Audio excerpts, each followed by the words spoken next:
Un saludo a todo el mundo, me llamo Luis y en la clase de hoy veremos dominio y recorrido de una función cuadrática. Recordemos que cuando hablamos del dominio de una función, hablamos del conjunto de todos aquellos elementos para los cuales está definida la función.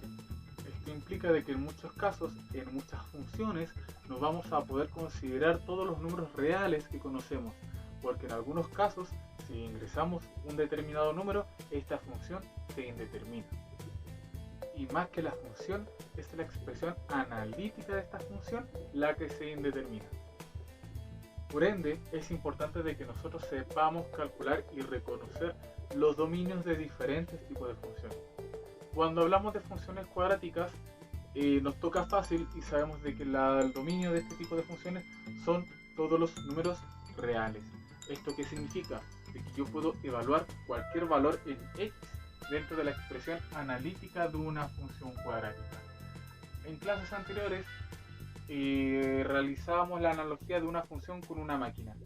En otras palabras, implica que yo puedo colocar cualquier valor dentro de la máquina y esta siempre me va a arrojar un resultado sin que la expresión analítica asociada a la máquina se indetermine.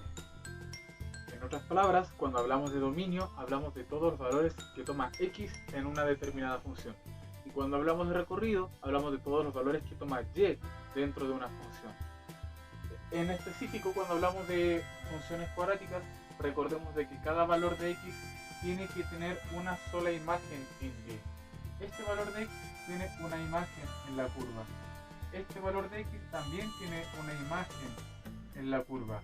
Este valor de x también tiene una imagen en la curva. Y este valor de x también tiene una imagen en la curva. Entonces, como pueden ver, cuando hablamos de una función cuadrática que en sí la curva se proyecta de manera infinita en el plano, podemos ver de que todos los valores de x van a tener una imagen.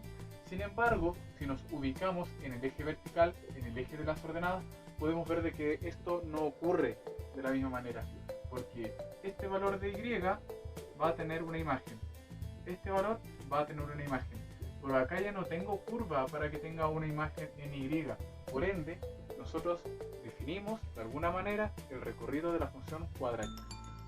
Podríamos tener el siguiente ejemplo: determine el dominio y recorrido de la siguiente función cuadrática. En este caso la función se encuentra representada gráficamente y en el cual además se destaca las coordenadas del vértice, que son los puntos 2,3. Ahora, cuando nos piden calcular el dominio, ya sabemos de que el dominio de toda función cuadrática simplemente son todos los números reales. Y ahí ya tendríamos el dominio listo. Pero por otro lado, cuando hablamos del recorrido de una función cuadrática, hablamos de todos los valores que toma la componente y de la función.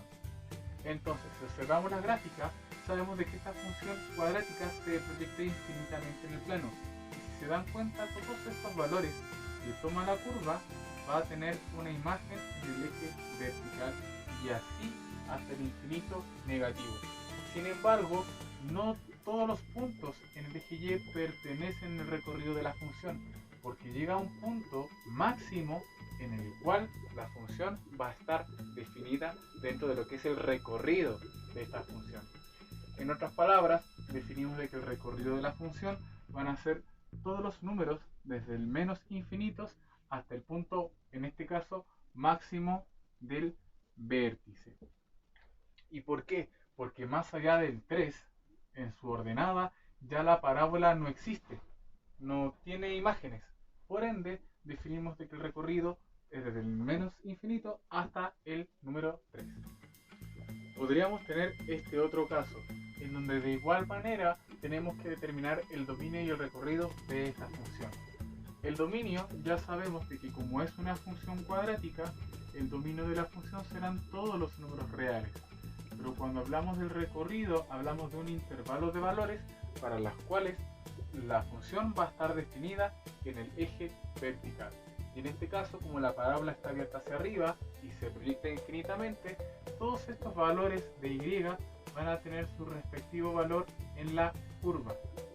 Sin embargo, solamente va a ser hasta un determinado punto que nos indica el vértice y en el cual va a ser la ordenada del vértice la que nos va a indicar hasta qué punto llega el recorrido de una función cuadrática.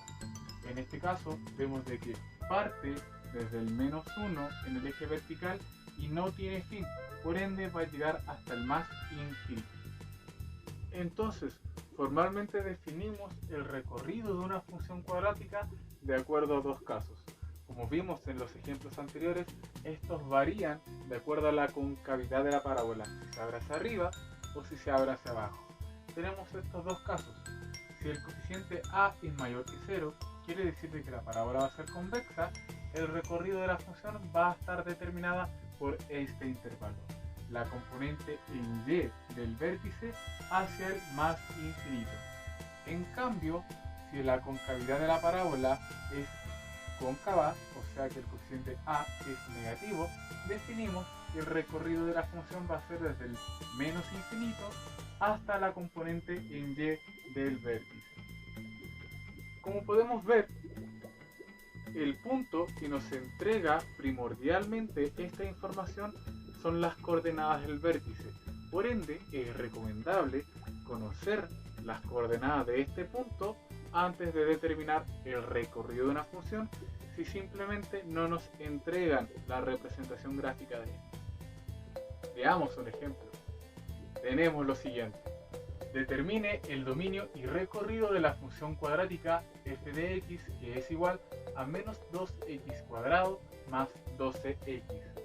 Como les decía anteriormente, les recomiendo calcular primero el vértice. Para ello, lo primero que realizaremos es identificar los coeficientes numéricos. Y en este caso, el valor de a, el número que acompaña el x², toma el valor de menos 2. El coeficiente b, que es el número que acompaña al x, toma el valor de 12. Y el coeficiente c, que es el término libre, en este caso toma el valor de 0. Para poder determinar el vértice, lo que nosotros utilizamos primero era calcular el eje de simetría. Por ende, reemplazaremos estos valores en esta expresión. Lo que tenemos, menos b, que vale 12, dividido por 2 multiplicado por a. En este caso, a toma el valor de menos 2. Realizamos las operaciones. Tengo menos 12 en el numerador y en el denominador 2 por menos 2 me da como resultado menos 4. Al realizar esta simplificación, llegamos a la conclusión de que el eje de simetría toma el valor de x igual 3. Y además, teniendo los coeficientes numéricos, lo que podemos hacer también es analizar la concavidad de la parábola asociada. Como el coeficiente a es negativo, ya sabemos de que en este caso tenemos una parábola cóncava. O sea que esta parábola, al graficarla, se va a abrir hacia abajo.